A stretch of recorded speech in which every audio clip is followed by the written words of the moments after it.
आज मैं आपको इस एपिसोड में बहुत ही प्रिसाइज तरीके से इंडिया की काफी सारी tribal art and folk arts के बारे में आपको बताने वाला हूँ। मधुबनी आर्ट में जब डिजाइन बनाया जाता है तो उस पर कौन सा पैटर्न बनाया जाता है, कौन सी डिजाइन क्रिएट की जाती है, और जीके का बहुत ही इंपॉर्टेंट टॉपिक है कि गोंड आर्ट कहाँ से ओरिजिनेट हुआ और कौन सी ट्राइब थी जिसने इसको क्रिएट किया था। वारली आर्ट में हम क्या डिपिक्ट करने की कोशिश करते हैं, कौन से वो सीन्स हैं, क्या वो फिगर्स हैं, क्या वो पैटर्न्स हैं। कलमकारी आर्ट के बारे में सबसे पहले समझेंगे कि कहाँ से हमें मिला है, कहाँ से ओरिजिनेट हुआ है। Hello everyone, welcome back to sketch school of art and creativity. My name is Farooq. जैसा कि आप सभी जानते हो कि हमने एक न्यू सीरीज स्टार्ट की है और इस सीरीज का नाम है बेसिक इंडियन जीके, क्योंकि ये एक सीरीज है और हर एक एपिसोड दूसरे एपिसोड से लिंक करता है। तो आज का हमारा टॉपिक है Indian folk and tribal arts. आज हम Indian folk and tribal arts के बारे में बहुत ही डिटेल तरीके से पढ़ने वाले हैं। और इसके साथ ही अगर आप हमारे चैनल पर नए हो तो जल्दी से चैनल को सब्सक्राइब कर लीजिए और बेल आइकन को प्रेस करना बिल्कुल भी मत भूलिएगा। Now let's start the video.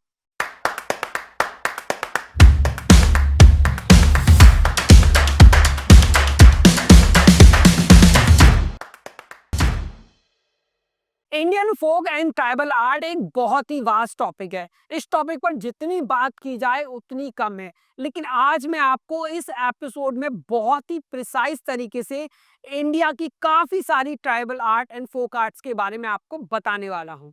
Folk art and tribal art एक बहुत ही यूनिक आर्ट है, क्योंकि इसमें आर्ट का हर एक स्ट्रोक अपनी स्टोरी, अपने स्ट्रगल और अपने ट्रेडिशंस को बताता है, जो हर एक जनरेशन से नेक्स्ट जनरेशन पर ट्रांसफर हुए हैं। तो अब हम सबसे पहले स्टार्ट करेंगे मधुबनी आर्ट के बारे में पढ़ना। तो मधुबनी आर्ट के बारे में आपने अक्सर सुना होगा, लेकिन ये समझते हैं कि मधुबनी आर्ट कहाँ से स्टार्ट हुई। तो मधुबनी आर्ट जो स्टार्ट हुई है, ये आपका स्टार्ट होती है बिहार से। It is originated from Bihar.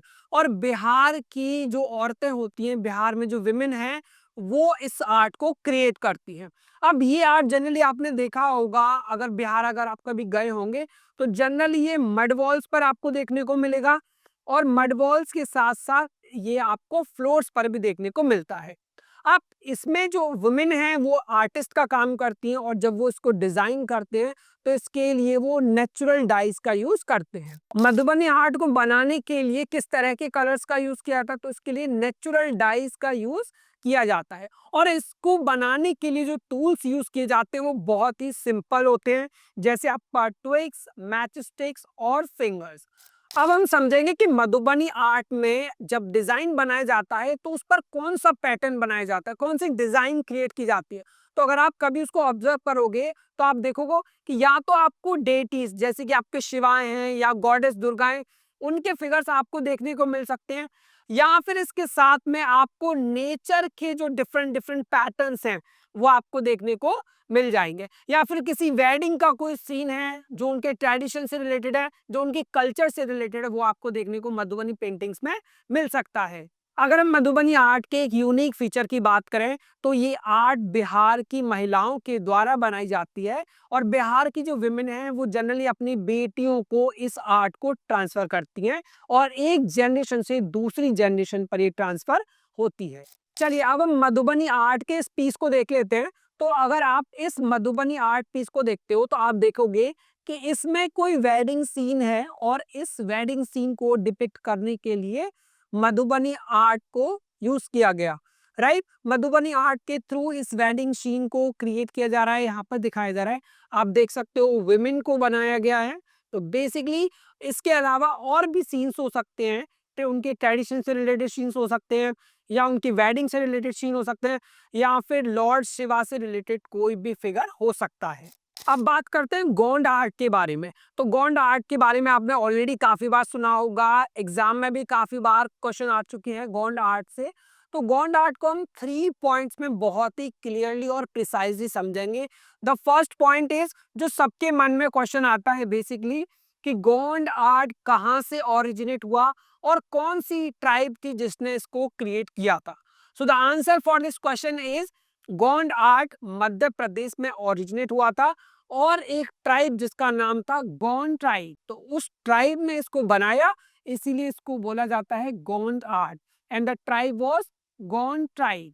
And now the second point is कि गोंड आर्ट को किस सरफेस पर बनाया जाता है। तो गोंड आर्ट को मड वॉल्स पर जनरली बनाया जाता है। जब कभी भी होली का त्योहार होता है या दिवाली का त्योहार होता है तो उन त्योहारों पर, उन फेस्टिवल्स पर हमें गोंड आर्ट देखने को मिलती है। अब गोंड आर्ट का अगर मैं आपको एक इमेज दिखाऊं तो ये देखिए, this is our Gond art. अब हम बात करेंगे अपने थर्ड पॉइंट की कि जो हमारा गोंड आर्ट है उसमें हमें क्या क्या देखने को मिलता है। तो आप देखोगे कि इसमें हमें लाइंस देखने को मिलते हैं, राइट। इसमें हमें लाइंस देखने को मिलते हैं, इसमें हमें डॉट्स भी देखने को मिल सकते हैं। इसके साथ ही डॉट्स, लाइन और वाइब्रेंट कलर से मिलाकर हम बनाते हैं आपके एनिमल्स। तो इस गोंड आर्ट में आपको एनिमल्स के फिगर देखने को मिल सकते हैं, बर्ड्स आपको देखने को मिल सकते हैं और इसके साथ ही आपको मिथिकल क्रिएचर्स भी देखने को मिल सकते हैं। वारली आर्ट, वारली आर्ट के बारे में भी आपने बहुत बार सुना होगा, एग्जाम में भी क्वेश्चंस आते हैं और जीके का बहुत ही इंपॉर्टेंट टॉपिक है। तो वारली आर्ट को समझ लेते हैं कि वारली आर्ट है क्या। तो वारली आर्ट स्टार्ट हुआ आपका, ओरिजिनेट आपका हुआ है महाराष्ट्र में। तो महाराष्ट्र में ही ओरिजिनेट हुआ और महाराष्ट्र के अंदर एक ट्राइब थी जिसका नाम था वारली और उसी ट्राइब ने इसको ओरिजिनेट किया जिसकी वजह से इसको बोला जाता है वारली आर्ट। वारली आर्ट कोई न्यू आर्ट नहीं है, ये 10th सेंचुरी से चल रहा है और ये इंडिया की सबसे पुरानी ट्राइबल ट्रेडिशंस में से एक है। अब बात करते हैं हम कि इसके अंदर कौन कौन सी ज्योमेट्री यूज की जाती है। अब एग्जाम में काफी बार ऐसा होता है कि जनरली आपको एक पिक्चर दी जाती है, आपको एक फोटो दिखाई जाती है और आपसे पूछा भी जाता है कि ये कौन सी आर्ट है और आपको पिक्चर को देखकर आपको बताना होता है कि ये किस आर्ट को बिलोंग करता है। तो अगर आप इस पिक्चर को ध्यान से देखोगे तो आप देखोगे कि इसके अंदर सिंपल ज्योमेट्री आपको देखने को मिलती है। अब इस सिंपल ज्योमेट्री में क्या क्या यूज किया गया है, तो अगर आप ध्यान से देखोगे तो आप देखोगे कि ट्राइंगल्स बहुत सारे इसके अंदर यूज किए गए हैं। हर फिगर को, ये ह्यूमन फिगर को जो इन्होंने बनाया है इसमें इन्होंने ट्राइंगल्स को यूज किया है। अब इसके साथ ही अगर आप हेड वाला पार्ट देखोगे तो आप देखोगे कि ये एक सर्कल के जैसा है। तो इसमें जो भी विमेन है, जो भी फिगर बना हुआ है उसमें सर्कल्स को यूज करके एक हेड बनाया गया है। तो ट्राइंगल हमारा यूज हो गया, सर्कल हमारा यूज हो गया। इसके साथ ही हमारा थर्ड जो सिंपल ज्योमेट्री शेप है दैट इज स्क्वायर। तो स्क्वायर का भी इसमें यूज किया जाता है। तो आप कह सकते हो इन सिंपल वर्ड्स की वारली आर्ट एक ऐसी आर्ट है जिसमें बहुत ही सिंपल ज्योमेट्री आपकी यूज की जाती है। जितने भी आपके सिंपल शेप्स होते हैं वो आपको देखने को मिल जाते हैं। अब ये समझना भी बहुत इंपॉर्टेंट है कि वारली आर्ट में हम क्या डिपिक्ट करने की कोशिश करते हैं, कौन से वो सीन्स हैं, क्या वो फिगर्स हैं, क्या वो पैटर्न्स हैं जो हम दिखाने की कोशिश करते हैं। तो वारली आर्ट में आपको बहुत ही सिंपल डेली लाइफ के सीन्स आपको देखने को मिलेंगे, नेचर से रिलेटेड आपको सीन्स देखने को मिलेंगे। इसके साथ ही आपको स्पिरिचुअल सीन्स होते हैं वो भी आपको देखने को मिल सकते हैं। And now the last point कि कौन सा सरफेस या किस कैनवास पर इसको पेंट किया जाता है। तो आप देखोगे जनरली अगर इस पिक्चर के थ्रू आप समझ सकते हो तो वाइट पिगमेंट को यूज किया गया है। तो जनरली इसमें जितना भी आप देखोगे तो इसमें वाइट पिगमेंट्स का यूज किया जाता है। तो वाइट पिगमेंट्स को यूज करके रेड सरफेस पर या रेड ओकर वाली सरफेस पे इसको बनाया जाता है। और इसके साथ ही अगर आपने कभी गौर किया हो, अगर आप किसी विलेज में गए हो या फिर आपने कोई हट देखी हो तो आप देखोगे जनरली कि गांव में इस तरह के हट्स बने हुए होते हैं और इन हट्स पर आप देखोगे कि गेरुआ कलर कर दिया जाता है जिसको हम रेड ओकर बोलते हैं। तो रेड ओकर के बैकग्राउंड पर इस कलर पर जब हम वाइट कलर से, वाइट पिगमेंट से हम डिजाइन बनाते हैं तब हमारा बनता है वारली आर्ट। तो लास्ट ईयर भी एक क्वेश्चन एग्जाम में आया था, वारली आर्ट की पिक्चर्स दी गई थी और पूछा गया था कि किस आर्ट से रिलेट करता है। So this picture relates to Warli art. Pattachitra art, Pattachitra art Orissa और वेस्ट बंगाल की एक बहुत ही unique folk and tribal art है और इस ट्राइबल और फोक आर्ट का एक बहुत ही यूनिक फीचर है तो उसको हम समझेंगे। सबसे पहले आप इस पेंटिंग को थोड़ा गौर से देखिए। इसमें जो फैब्रिक यूज किया गया है दिस इज अ क्लोथ। तो कपड़े पर इस पेंटिंग को, इस आर्ट को बनाया गया है। अब इस आर्ट में अगर आप ध्यान से देखोगे तो आपको काफी सारे गॉड्स के पिक्चर्स फिगर्स आपको देखने को मिलते हैं। तो इस आर्ट वर्क को देखने के बाद हमें पता चलता है कि इस आर्ट के थ्रू रामायण और महाभारत के काफी सारे सीन्स को डिपिक्ट करने की कोशिश की गई। अगर हम बहुत ही सिंपल टर्म्स में समझें तो महाभारत और रामायण की जो स्टोरीज थी, हम उसको इस कपड़े पर इस तरह से उतारते हैं कि ये एक मूवी की तरह लगती है। फॉर एग्जाम्पल, जिस तरह से आज हम अपने इंस्टाग्राम पर रील्स को स्क्रॉल करते हैं, ठीक वैसे ही ये क्लॉथ होता है जो काफी लंबा कपड़ा होता है और इस पर सारी स्टोरीज को, सारे सीन्स को डिफरेंट वाइब्रेंट कलर्स के थ्रू गॉड्स के फिगर्स बनाकर और पूरी स्टोरीज को दिखाने की कोशिश की जाती है। और पट्टचित्र आर्ट में बोल्ड कलर्स का, बोल्ड लाइंस का यूज किया जाता है। और पट्टचित्र आर्ट की एक बहुत ही खास बात है कि इसमें जो भी कलर्स हम यूज करते हैं वो बहुत ही नेचुरल कलर्स होते हैं और वो नेचुरल मिनरल्स और प्लांट्स से अचीव किए जाते हैं। उड़ीसा और वेस्ट बंगाल के जो विलेजेस होते हैं उनमें जनरली नैरेटर्स होते हैं और ये नैरेटर्स प्रीस्ट के साथ में काम करते हैं। तो फिर प्रीस्ट हो या फिर वो नैरेटर हो, तो जब वो अपनी एपिक हिंदू माइथोलॉजिकल टेल्स को लोगों तक पहुंचाते हैं, उनको सुनाते हैं, तो उनमें ये पेंटिंग्स एक मीडियम का काम करते हैं। अब हम समझते हैं फड़ पेंटिंग्स के बारे में। फड़ पेंटिंग्स और राजस्थान की बहुत ही मशहूर पेंटिंग्स है और इन पेंटिंग से काफी बार एग्जाम में क्वेश्चन आते भी हैं और आगे भी आने के चांसेस है। तो कोई भी पॉइंट आपको मिस नहीं करना है। हालांकि इन सारी वीडियोस में हम ट्राई करते हैं कि बहुत ही डिटेल में आपको पढ़ा सके, हर चीज आपको बता सके, लेकिन अपने इन वीडियोस में बहुत ज्यादा डिटेल में पढ़ा पाना हमारे लिए पॉसिबल नहीं है। तो अगर आपको ऐसा लगता है कि आप केवल इन्हीं वीडियोस को देखकर एनआईडी, एनआईएफटी एंड यूसी के एंट्रेंस एग्जाम को क्लियर कर सकते हो, तो हाँ बिल्कुल कर सकते हो, उसमें कोई डाउट नहीं है, एग्जाम आपका क्लियर हो सकता है। लेकिन अगर आप ये सोच रहे हो कि केवल इन वीडियोस को देख के, जिनमें इवन बहुत डिटेल्स भी नहीं है, आप एक अच्छी रैंक ला सकते हो, आपको एक टॉप कॉलेज में एडमिशन मिल सकता है, तो ऐसा बिल्कुल पॉसिबल नहीं है। आपको टॉप रैंक लाने के लिए बहुत ही डिटेल तरीके से, स्ट्रक्चर्ड वे में और प्रॉपर गाइडेंस के साथ में तैयारी करनी होगी। तो अगर वाकई आप अपनी तैयारी को लेकर बहुत सीरियस हो और एक टॉप कॉलेज में एडमिशन लेना चाहते हो, तो डिस्क्रिप्शन बॉक्स में हमने वेबसाइट का लिंक दिया है, आप उस लिंक पर क्लिक करके वेबसाइट पर जा सकते हो और अपने लिए अपने हिसाब से कोई भी प्लान चूज कर सकते हो। और वेबसाइट पर आपको हमारे सारे प्लान, सारे कोर्सेज के बारे में बहुत ही डिटेल में इंफॉर्मेशन मिल जाएगी और इसके साथ ही आप दिए गए नंबर पर भी कॉल कर सकते हो। चलिए अब हम समझते हैं फड़ पेंटिंग्स के बारे में। तो फड़ पेंटिंग राजस्थान की बहुत ही मशहूर पेंटिंग्स हैं और फड़ पेंटिंग्स का जो पर्पस है दैट इज स्टोरी टेलिंग। फड़ पेंटिंग्स में हीरोइक टेल्स को हम बताते हैं, जो कहानियां होती हैं जो लोगों को इंस्पायर करती हैं, जो लोगों को मोटिवेट करती हैं, उन हीरोइक टेल्स को बताने के लिए हम फड़ पेंटिंग्स बनाते हैं।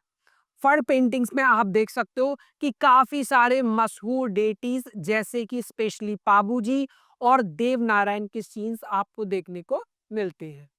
फड़ पेंटिंग्स को भोपा कम्युनिटी, एक कम्युनिटी थी जिसका नाम था भोपा कम्युनिटी, भोपा कम्युनिटी के लोगों ने इन पेंटिंग्स को बनाना स्टार्ट किया था और अपनी कहानियों को लोगों को सुनाना और दिखाना स्टार्ट किया था अपने पेंटिंग्स के थ्रू। भोपा कम्युनिटी के लोगों ने अपने आर्ट वर्क में केवल नेचुरल डाइस का ही इस्तेमाल किया और इनके वर्क में ब्रश वर्क भी आपको देखने को मिलता है, जो एक जनरेशन से दूसरी जनरेशन पर पास हुआ है। And the third point is portable temples. फड़ पेंटिंग्स को पोर्टेबल टेम्पल्स के तौर पर भी एक मीडियम माना गया है, उनको पोर्टेबल टेम्पल्स की तरह इस्तेमाल किया गया है। अगर कभी भी कोई भी प्रोग्राम होता था तो वहां पर स्टोरी टेलिंग के लिए फड़ पेंटिंग्स का यूज किया जाता था। अब हम बात करते हैं कलमकारी आर्ट के बारे में। तो कलमकारी आर्ट के बारे में सबसे पहले समझेंगे कि कहाँ से हमें मिला है, कहाँ से ओरिजिनेट हुआ है। तो कलमकारी ओरिजिनेट होता है आपका आंध्र प्रदेश से और तेलंगाना से। तो इन शॉर्ट आप बोल सकते हो कि कलमकारी आर्ट आया है आंध्र प्रदेश और तेलंगाना से। आंध्र प्रदेश और तेलंगाना के लोगों ने हमें दिया है कलमकारी आर्ट। अब कलमकारी आर्ट में दो मेथड्स यूज किए जाते हैं। पहला है आपका हैंड पेंटिंग। हैंड पेंटिंग में आप हाथ से खुद पेंट करते हो या कोई डिजाइन या कोई पैटर्न खुद क्रिएट करते हो, जिसमें आप ब्रश यूज करते हो और बहुत ही बारीक डिटेल में आप काम करते हो। लेकिन इसमें आप कोई और मेथड, कोई और मशीन यूज नहीं कर सकते, केवल आपको जेन्युइनली अपने हाथ से ही पेंट करना होता है। कलमकारी आर्ट का हमारा दूसरा मेथड है ब्लॉक प्रिंटिंग मेथड। अब ब्लॉक प्रिंटिंग मेथड में हम क्या करते हैं कि हम लकड़ी का, वुड का एक ब्लॉक लेते हैं जिस पर ऑलरेडी हमारा डिजाइन और पैटर्न बना हुआ होता है, जो हम उस फैब्रिक पर बनाना चाहते हैं। तो बस आपको बहुत ही सिंपल तरीके से बस स्टैम्प करना होता है। जनरली जो हम अपने कॉलेज में, स्कूल में, जो भी हमारे प्रिंसिपल्स या मैनेजर्स जिन स्टैम्प्स का यूज करते हैं, उसी तरह से स्टैम्प्स यूज किए जाते हैं आपके फैब्रिक पर। ब्लॉक प्रिंटिंग हैंड प्रिंटिंग के कंपैरिजन में बहुत ही इजी और बहुत ही लेस टाइम कंज्यूमिंग होता है। अब बात कर लेते हैं कलमकारी में यूज होने वाले कलर्स की। तो आप देखोगे कि इसमें नेचुरल कलर्स हम यूज करते हैं। जो आपका पॉमीग्रेनेट है, जो अनार है, उसका यूज किया जाता है आपका रेड कलर को बनाने के लिए। सो पॉमीग्रेनेट फॉर रेड कलर। और इंडिगो का हम यूज करते हैं ब्लू कलर के लिए। सो इंडिगो फॉर ब्लू कलर। तो इसमें जो भी डाइज यूज की जाती हैं वो सारे नेचुरल होते हैं, ताकि जो हमारा आर्ट वर्क है वो और भी ज्यादा ऑर्गेनिक और नेचुरल लगे।